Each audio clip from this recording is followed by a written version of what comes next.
اعوذ باللہ من الشیطان الرجیم بسم اللہ الرحمن الرحیم۔ جی تو ناظرین، آج ہم شروع کرتے ہیں ناول آخری مرکہ کی چوتھی ایپیسوڈ۔ آشا، رات کے وقت ہلکی ہلکی بارش ہو رہی تھی۔ رنبیر نے کھانا کھاتے ہی ناظم کی قیامگاہ کا رخ کیا۔ ناظم کے ملازم نے اسے یہ کہہ کر ایک کمرے میں بٹھا دیا کہ وہ نماز سے فارغ ہو کر ابھی آتے ہیں۔ تھوڑی دیر بعد ناظم کمرے میں داخل ہوا اور اس نے رنبیر کے سامنے بیٹھتے ہوئے اپنی سرگزشت شروع کی۔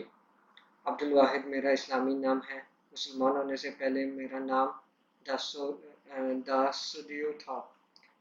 کانگڑا میری جنم بھومی ہے اور میں ایسے والدین کا اکلوتا بیٹا ہوں جو میرے ہوش سنبھالنے سے پہلے اس دنیا سے رخصت ہو چکے تھے۔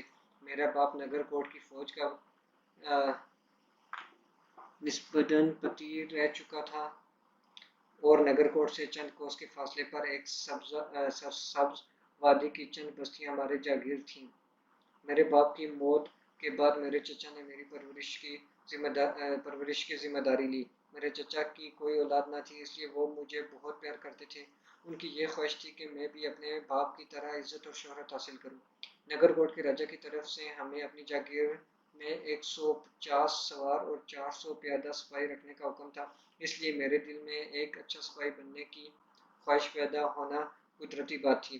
مجھے مذہبی تعلیم دلانے کے لیے میرے چچا نے ایک پنڈت کی خدمات حاصل کی تھیں، لیکن مجھے کتابوں سے زیادہ سپاہیانہ کھیلوں میں دلچسپی تھی۔ مجھے گھوڑے پر سواری کرنے اور جھیلوں اور دریاؤں میں تیرنے کا شوق تھا۔ ہمارے سماج میں ایک سردار کے بیٹے کا عام لوگوں بالخصوص نیچ لوگوں کے بچوں کے ساتھ کھیلنا برا سمجھا جاتا ہے، لیکن میرے چچا میرے اس کے احتجاج کے باوجود مجھے آس پاس کی بستیوں میں گھومنے کی عام اجازت دے رکھی تھی۔ ویش ذات کے کسانوں اور چرواہوں کے لڑکے میرے ساتھ بہت بے تکلف تھے۔ ہماری جاگیر میں صرف ایک بستی ایسی تھی جہاں جانے سے انہوں نے مجھے منع کر رکھا تھا اور یہ اچھوتوں کی بستی تھی۔ جب میری عمر 12 سال تھی تو نگر کوٹ کا راجا ہمارے ہاں آیا۔ اس نے ہمارے سپاہیوں کا معائنہ کیا۔ میں نے چند کھیلوں میں حصہ لیا۔ راجا نے میری نیزہ بازی اور تیر اندازی پر بہت خوش ہوا اور اس نے میرے چچا سے کہا، مجھے امید ہے کہ تمہارا بھتیجا اپنے باپ کا نام روشن کرے گا، لیکن آپ کو اس کی تعلیم پر زیادہ توجہ دینی چاہیے۔ بہتر ہوگا کہ آپ اسے چند سال کے لیے شہر بھیج دیں۔ چنانچہ چچا نے مجھے نگر کوٹ کی اس پاٹھ شالہ میں بھیج دیا جہاں بڑے بڑے سرداروں کے بیٹے تعلیم پاتے تھے۔ پاٹھ شالہ کے برہموں سے میں نے سب سے پہلے بات جو سیکھی وہ نفرت تھی۔ مجھے بتایا گیا کہ تم راجپوت ہو، برہمنوں اور کھشتریوں کے سوا ہر ذات کے انسانوں سے نفرت کرنا تمہارا فرض ہے۔ اچھوتوں کے قریب جانے کا خیال میرے دل میں کبھی پہلے بھی نہیں آیا تھا، لیکن نگر کوٹ کا ماحول ایسا تھا کہ 4 سال کے بعد جب میں تعلیم سے فارغ ہو کر گھر آیا تو میں درویش ذات کے ان نوجوانوں کو بھی حقارت سے دیکھنے لگا جو بچپن میں میرے ساتھ کھیلا کرتے تھے۔ میرے گھر آنے سے چند ماہ بعد چچا کی صحت خراب رہنے لگی اور انہوں نے جاگیر اور فوج کا انتظام میرے سپرد کر دیا۔ اب میں یہ محسوس کرنے لگا کہ میری زندگی اتنی خوشگوار نہیں جتنی کہ میں سمجھتا تھا۔ میری جاگیر پر کئی حکومتیں تھیں۔ میں راجا کا جاگیردار تھا اور راجا دہند کے مہاراجا کا باج گزار تھا۔ جاگیر کی آمدنی سے مجھے ایک طرف فوج کے اخراجات پورے کرنے پڑتے اور دوسری طرف ہر سال راجا کے خزانے میں ایک بھاری رقم داخل کرنا پڑتی تھی تاکہ وہ دہند کے مہاراجا کا اخراج پورا کر سکے۔ لیکن نگر کوٹ میں ایک ایسی حکومت بھی تھی جس کے سامنے عوام، جاگیردار، راجا اور مہاراجوں یکساں بے بس تھے۔ یہ نگر کوٹ کے مندر کے پجاریوں کی حکومت تھی۔ ہر سال لگان کی وصولی کے موقع پر نگر کوٹ کے پروہت کے نمائندے تمام جاگیرداروں کے پاس پہنچ جاتے تھے۔ ان کی یہی کوشش ہوتی تھی کہ جاگیردار لگان کی وصولی میں کوئی نرمی نہ برتیں تاکہ ان کے حصے کی رقم زیادہ سے زیادہ ہو۔ ان کے سامنے راجا یا جاگیردار کو دم مارنے کی جرات نہ تھی۔ جب پروہت کی طرف سے یہ اعلان ہوتا کہ اس سال مندر میں فلاں دیوتا کی چاندی اور سونے کی مورتی نصب کی جائے گی تو عوام پر مزید لگان عائد کر دیا جاتا اور یہ لوگ ان کے منہ سے سوکھی روٹی کے نوالے بھی چھین کر لے جاتے۔ مجھے اب یہ محسوس ہو رہا تھا کہ نگر کوٹ کے مندر میں میں نے جو انبار دیکھے تھے وہ دیوتاؤں کی برکت سے زیادہ برہمنوں کی سنگدلی کا نمونہ تھے، لیکن مجھے تعلیم دی گئی تھی کہ برہمن دھرم کے محافظ ہیں اور راجا اور پرجا سب ان کی سیوا کے لیے ہیں۔ شمال اور مشرق کے دشوار گزار پہاڑوں میں ایسی وادیاں تھیں جہاں کے باشندے ابھی تک بدھ مت کے پیرو تھے۔ یہ لوگ ایک مدت سے نگر کوٹ کے راجا اور پروہت کے دوہری غلامی کا جوا اتار کر پھینک چکے تھے، اور نگر کوٹ کے برہموں کی نگاہ میں یہ لوگ شودروں سے کہیں زیادہ قابل نفرت تھے۔ نگر کوٹ کی فوج نے متعدد بار ان لوگوں پر حملے کیے تھے، لیکن حملوں کا مقصد زیادہ سے زیادہ لوٹ مار یا قتل و غارت ہوتا تھا۔ یہ لوگ عام طور پر حملے کی اطلاع ملتے ہی برفانی پہاڑوں کی طرف بھاگ جاتے اور نگر کوٹ کی فوج لوٹ مار کر کے واپس آ جاتی۔ لوٹ کا مال زیادہ تر مویشیوں پر مشتمل ہوتا۔ جو لوگ قید ہوتے تھے ان میں سے اکثر وہیں قتل کر دیے جاتے تھے، اور نگر کوٹ میں صرف ایسے نو عمر قیدی لائے جاتے تھے جنہیں کالی دیوی کی بہن کے قابل سمجھا جاتا تھا۔ نگر کوٹ کے مظالم نے ان لوگوں کو آہستہ آہستہ جنگجو بنا دیا۔ ایک دفعہ نگر کوٹ کے 5000 سپاہی شمال مشرق کے پہاڑوں میں لوٹ مار کرنے کے بعد واپس آ رہے تھے کہ انہیں ایک تنگ گھاٹی میں شام ہو گئی۔ فوج کے سردار کا خیال تھا کہ وہ رات کو چند میل کے فاصلے پر ایک کھلی وادی میں کام کریں گے۔ اس حملے میں نگر کوٹ کی فوج نے پہاڑی لوگوں کو دہشت زدہ کر دیا تھا اور کسی کو ان کی طرف سے جوابی حملے کی توقع نہ تھی، لیکن سورج غروب ہوتے ہی دشمن نے جو فوج کی گزرگاہ کے ساتھ ساتھ پہاڑ کے دامن میں درختوں اور جھاڑیوں کے پیچھے تاک لگائے بیٹھا تھا، اچانک تیروں اور پتھروں کی بارش شروع کر دی۔ قریباً 2 کوس تک فوج کے سامنے ایسا تنگ اور خطرناک راستہ تھا کہ دشمن کوئی نقصان اٹھائے بغیر صرف پتھر برسا کر ساری فوج کا صفایا کر سکتا تھا۔ لیکن یہ نگر کوٹ کی فوج کی خوش قسمتی تھی کہ جن لوگوں نے جوابی حملہ کیا تھا ان کی تعداد بہت تھوڑی تھی، تاہم کھلی وادی تک پہنچتے پہنچتے نگر کوٹ کے 2000 سپاہی ہلاک ہو چکے تھے۔ دشمن اپنے مال مویشی کے علاوہ قیدیوں کو بھی چھڑا لے گئے۔ اس واقعے کے بعد کئی سال تک نگر کوٹ کے راجا یا پروہت کو ان لوگوں پر کوئی منظم حملہ کرنے کی جرأت نہ ہوئی۔ میرے باپ نے سیناپتی کی حیثیت سے نگر کوٹ کے راجا سے زیادہ پروہت کو خوش کرنے کے لیے اپنی زندگی کے آخری سال ان لوگوں پر حملہ کیا اور انہوں نے کافی علاقہ فتح کر لیا، لیکن سردیوں میں اس علاقہ پر قبضہ رکھنا دشوار سمجھ کر انہوں نے راجا اور پروہت کے ایما پر پہاڑی لوگوں کے سامنے یہ شرط پیش کی کہ اگر وہ لگام دینے پر آمادہ ہوں تو ان کے ساتھ کوئی چھیڑ چھاڑ نہیں کی جائے گی۔ پہاڑی لوگوں نے یہ شرط مان لی اور نگر کوٹ کے راجا کی افواج واپس آ گئیں۔ چند سال یہ لوگ باقاعدگی سے اپنی آمدنی کا چوتھا حصہ دیتے رہے، لیکن راجا کے اہلکاروں اور مندر کے پجاریوں نے حسب عادت پھر لوٹ مار شروع کر دی اور ان لوگوں نے تنگ آ کر لگان ادا کرنے سے انکار کر دیا۔ میں نے یہ واقعات قدر تفصیل سے اس لیے بیان کیے ہیں کہ ان کا میری داستان سے گہرا تعلق ہے۔ اپنی علالت کے ایام میں میرے چچا کی سب سے بڑی خواہش یہ تھی کہ میری شادی کر دی جائے، چنانچہ انہوں نے نگر کوٹ کے ایک سردار کی لڑکی سے میری منگنی کر دی۔ اس سردار کا نام جگت نارائن تھا اور وہ راجا کا قریبی رشتہ دار تھا۔ میرے چچا اس رشتے سے بہت خوش تھے، لیکن میری منگنی سے 1.5 ہفتے بعد انہیں موت نے آ لیا۔ یہ وہ زمانہ تھا جب پنجاب کے شمال مغربی علاقوں میں ہمیں سلطان محمود کی فتوحات پر پریشان کر رہی تھی۔ ایک دن راجا کے حکم سے تمام سردار نگر کوٹ میں جمع ہوئے اور وہاں دہند کے مہاراجا کو مدد بھیجنے کے سوال پر غور کیا گیا۔ اس کے ساتھ یہ مسئلہ بھی پیش ہوا کہ پہاڑی لوگ جنہوں نے چند برس سے مالیہ ادا کرنا بند کر دیا ہے ان سے کیا سلوک ہونا چاہیے۔ بعض سرداروں کی رائے تھی کہ ہمیں پہلے محمود غزنوی کی فکر کرنی چاہیے، مسلمانوں کا خطرہ ٹل جانے کے بعد ان لوگوں کو ہر وقت مغلوب کیا جا سکتا ہے۔ لیکن مندر کے پروہت، راجا کے سیناپتی اور بعض سرداروں کی رائے یہ تھی کہ ہمیں پہلے ان لوگوں کے ساتھ نبٹ لینا چاہیے۔ میں اس بات پر حیران تھا کہ ان لوگوں کو چند سال کی خاموشی کے بعد پہاڑ پر لوگوں پر فوج کشی کا اس وقت خیال کیوں نہ آیا جبکہ دہند کے مہاراجا کو مدد کی اشد ضرورت ہے۔ لیکن جب حقیقت کا پتہ چلا تو میری حیرانی جاتی رہی۔ سیناپتی مسلمان کی بہادری کے قصے سن چکا تھا اور وہ ایک طاقتور دشمن کے سامنے جانے سے گھبرا گیا تھا، کیونکہ دہند کے تازہ حالات کے باعث اسے آرام سے گھر بیٹھنا مشکل نظر آ رہا تھا، اس لیے وہ اپنے لیے ایک آسان محاذ منتخب کرنا چاہتا تھا۔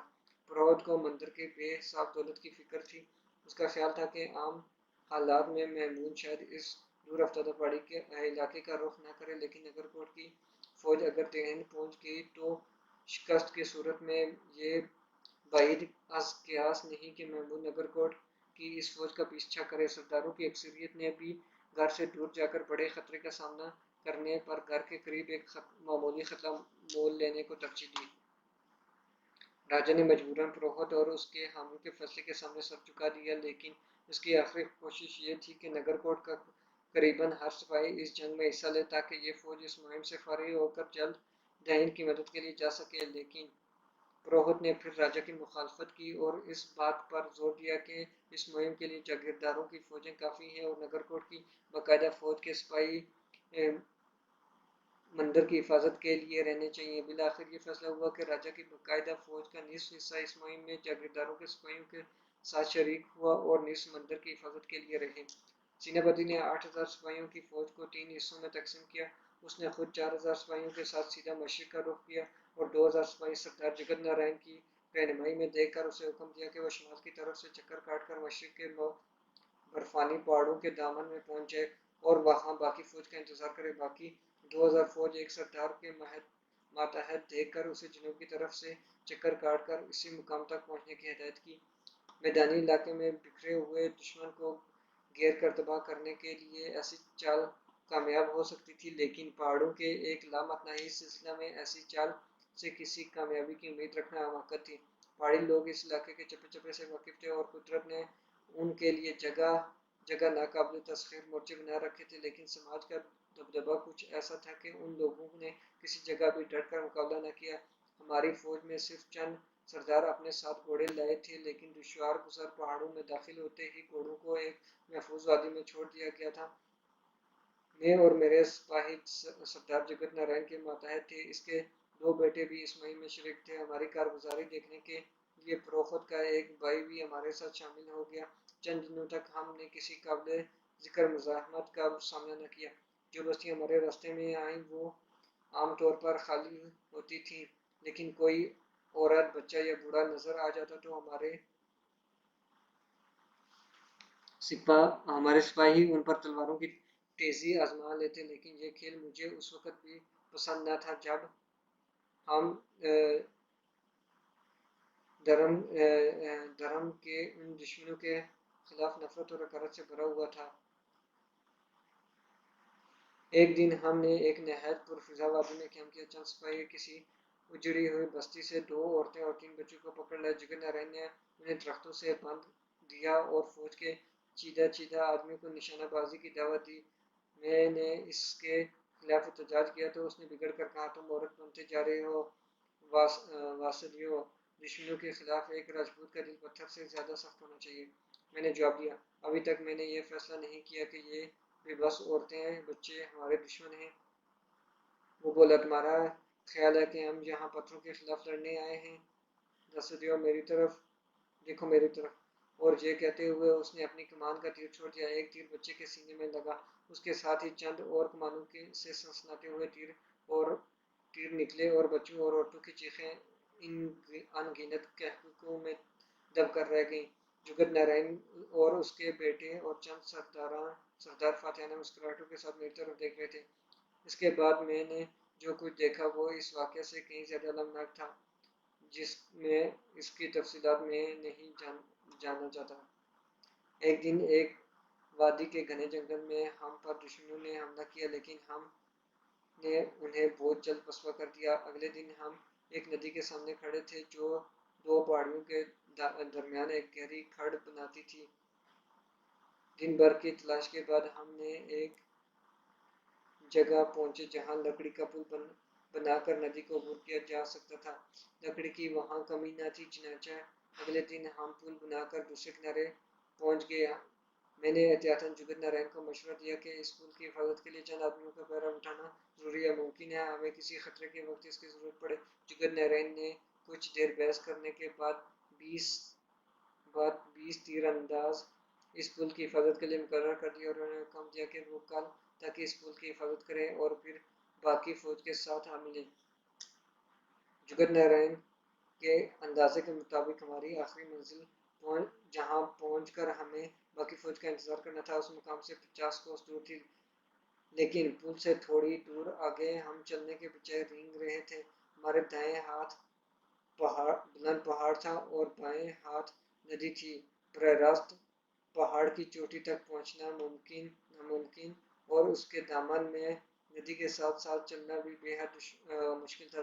دوپہر تک ہم نے مشکل 2 کوس تک فاصلہ طے کیا اور اس کے بعد پہاڑ کی ڈھلوان ایسی تھی کہ چٹانیں کاٹ کاٹ کر راستہ بنانے کی ضرورت تھی۔ میں نے جگت نارائن کو مشورہ دیا کہ ہمیں واپس مڑ کر کوئی اور راستہ تلاش کرنا چاہیے، لیکن اس نے جواب دیا اب ہمارے راستے میں ہر جگہ ایسے پہاڑ آئیں گے۔ میں نے کہا اگر آپ کا یہی فیصلہ ہے تو بہتر ہے کہ ہم واپس مڑ کر ندی کے پار کسی کھلی جگہ پڑاؤ ڈال دیں اور فوج کے چند راستہ بنانے کے کام پر لگا دیے جائیں۔ راستہ تیار ہو جانے کے بعد فوج کو کوچ کا حکم دینا بہتر ہوگا، ورنہ ان حالات میں اگر دشمن کسی جگہ گھات لگائے بیٹھا ہو تو وہ صرف پتھر برسا کر ہماری فوج کو تباہ کر سکتا ہے۔ لیکن جگت نارائن ان لوگوں میں سے تھا جو اپنی ہر غلطی کو صحیح ثابت کرنے کی کوشش کرتے ہیں۔ اس نے جواب دیا میں نے یہ دشوار گزار راستہ منتخب اس لیے کیا کہ دشمن اس طرف سے بے پرواہ ہو کر کسی اور راستے پر پہرا دے رہا ہوگا۔ میں نے کہا یہ ممکن ہے کہ دشمن کے کسی آدمی نے ہمیں ندی پر پل بناتے ہوئے دیکھا ہو، اور یہ بھی ممکن ہے کہ اس نے یہ خبر دوسروں تک پہنچا دی ہو اور وہ عقب کے آسان راستے سے اس پہاڑ کی چوٹی پر پہنچ چکے ہوں۔ جگت نارائن نے بگڑ کر کہا میں تمہارے ساتھ بحث نہیں کرتا، اگر تمہاری ہمت جواب دے چکی ہے تو تم واپس جا سکتے ہو۔ جب ہم کسی محفوظ مقام پر پہنچ جائیں گے تو تمہیں اطلاع بھیج دی جائے گی کہ اب کوئی خطرہ نہیں، اس لیے تشریف لے جاؤ۔ اپنے ہونے والے خسر کے منہ سے یہ الفاظ میرے لیے ناقابل برداشت تھے۔ میں نے بگڑ کر کہا جب بہادری دکھانے کا وقت آئے گا تو آپ مجھے بزدلی کا طعنہ نہیں دے سکیں گے۔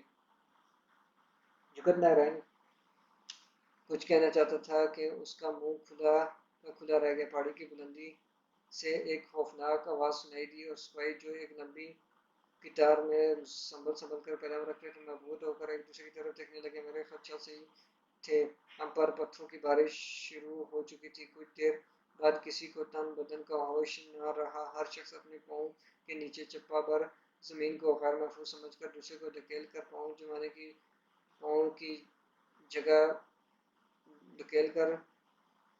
کی جگہ پاؤں جمانے کی کوشش کر رہا تھا۔ جو پیچھے تھے وہ آگے بڑھ رہے تھے اور جو آگے تھے وہ پیچھے سمٹ رہے تھے۔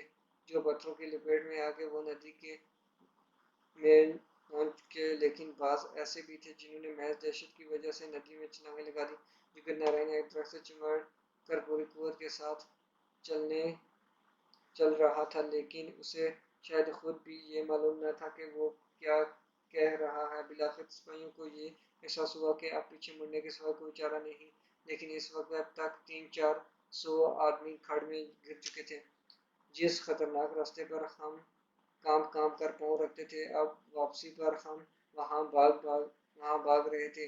یہ ہماری خوش قسمتی تھی کہ جگہ جگہ پہاڑ کا دامن درختوں اور جھاڑیوں سے ہٹا ہوا تھا اور دشمن بیشتر مقامات پر ہمیں اچھی طرح دیکھے بغیر اندھا دھند پتھر برسا رہا تھا، لیکن ہر جگہ سپاہیوں کی افراتفری کا یہ عالم تھا کہ جتنے سپاہی پتھروں سے ہلاک ہو رہے تھے اس سے کہیں زیادہ ایک دوسرے سے دھکے سے کھڑ میں گر رہے تھے۔ جو ہم پل کے قریب پہنچ رہے تھے پتھروں کی بارش کم ہوتی جا رہی تھی، لیکن پل سے کوئی آدھ کوس کے فاصلے پر ہمارے سر پر جگہ جگہ ننگی چٹانیں تھیں اور چند آدمی ان چٹانوں پر ہمارے منتظر تھے اور پتھروں کے علاوہ تیر بھی برسا رہے تھے۔ میرا اندازہ ہے کہ یہاں 400-500 گز کے اندر ہمارا نقصان پچھلے تمام راستے سے زیادہ تھا۔ ایک تیر میرے بازو پر لگا، لیکن اس وقت میرے لیے ایسے زخموں کا احساس کرنا بھی مشکل تھا۔ اس خطرناک مقام سے آگے پل تک ہمارا راستہ کافی کشادہ تھا اور اوپر کی ڈھلوان بھی نسبتاً کم خطرناک تھی۔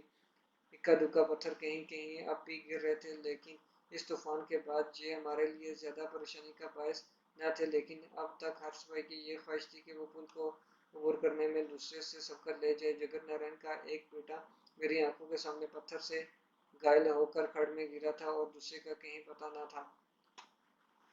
اپنے راستے کے آخری موڑ پر پہنچ کر ہم نے دیکھا کہ دشمن کے 50-60 آدمی پل پر حملہ کر رہے ہیں اور ندی کے دوسرے کنارے پر مورچوں میں بیٹھے ہوئے ہمارے تیر انداز جو پل کی حفاظت پر متعین تھے انہیں دور رکھنے کی کوشش کر رہے ہیں۔ ہم نے کسی توقف کے بغیر ان پر حملہ کر دیا۔ یہ لوگ سراسیمہ ہو کر پیچھے ہٹے لیکن میں اس میں چند سپاہیوں کے ساتھ ان کے حکم میں پہنچ چکا تھا۔ اب پل سے آگے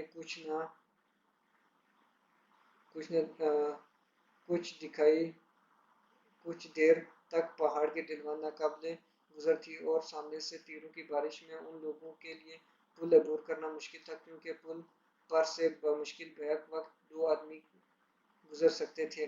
دشمن نے یہ سمجھ کر کہ وہ ہمارے نرخے میں آ چکا ہے جان توڑ مقابلہ کیا، لیکن 15-20 آدمیوں کے سوا جن میں سے بعض ہمارا گھیرا توڑ کر پہاڑ چڑھ گئے اور بعض کسی مایوسی کی حالت میں ندی میں چھلانگیں لگا دیں، ہم نے کسی کو بچ نکلنے کا موقع نہ دیا۔ تاہم ان 30 یا 40 آدمیوں کو موت کے گھاٹ اتارنے سے قبل ہم اپنی نصف فوج ضائع کر چکے تھے۔ جگت نارین اپنے حواس میں نہ تھا اور پاگلوں کی طرح اپنے بیٹوں کو آوازیں دے رہا تھا، اور فوج انتہائی غیر منظم حالت میں پل عبور کر رہی تھی۔ مجھے پل کے ٹوٹ جانے کا اندیشہ تھا، اس لیے میں بھاگ کر پل کے قریب کھڑا ہوا۔ میری چیخ پکار سے سپاہیوں کی افراتفری قدرے کم ہو گئی، لیکن ابھی 200 سپاہی اسی طرف تھے۔ ہم پر پہاڑ کے دامن سے تیروں کی بارش ہونے لگی اور اس کے ساتھ ہی دشمن کے سینکڑوں آدمی نعرے لگاتے ہوئے نیچے اترنے لگے۔ اس نازک مرحلے پر 50-60 نوجوانوں نے میرا ساتھ دیا اور ہم نے آگے بڑھ کر دشمن کا راستہ روک لیا۔ میری ران اور کندھے پر تلواروں کے 2 زخم آئے اور میری کئی ساتھی مارے گئے، لیکن ہم نے دشمن کو پل کے قریب نہ آنے دیا۔ تھوڑی دیر میں باقی فوج پل پر سے گزر گئی اور میرے ساتھ 15 یا 20 آدمی رہ گئے۔ ہم لڑتے ہوئے الٹے پاؤں پل کی طرف ہٹ رہے تھے، لیکن دشمن کے ایک سخت حملے نے ہمارے پاؤں اکھاڑ دیے اور میرے ساتھیوں نے بیک وقت بھاگ کر پل عبور کرنے کی کوشش کی۔ میں نے بھی پل پر پاؤں رکھا ہی تھا کہ پل ٹوٹ گیا۔ میں نے فوراً ندی میں چھلانگ لگا دی۔ اس ندی سے بچ نکلنا ایک معجزہ تھا۔ پل سے گزرنے والے بعض آدمی مجھ سے آگے جا چکے تھے اور چند ابھی ان گرتے ہوئے شہ تیروں کے ساتھ چمٹے ہوئے تھے جن کے سرے ایک طرف سے ابھی تک مضبوط رسوں سے پل کے ساتھ بندھے ہوئے تھے، لیکن پانی کے ایک ریلے نے ان شہ تیروں کو بھی اپنے آغوش میں لے لیا۔ ہم دشمن کے پتھروں اور تیروں کی زد میں تھے، لیکن یا تو دوسرے کنارے سے ہمارے سپاہیوں کے تیروں کی بارش نے ان لوگوں کو منتشر کر دیا، اور یا ان لوگوں کے جنگی آئین ہم سے مختلف تھے اور انہوں نے ہماری موت یقینی سمجھ کر اپنے ہاتھ روک لیے۔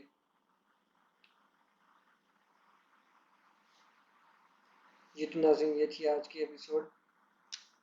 اگلی ایپیسوڈ میں یہیں سے ہم اس کو شروع کریں گے۔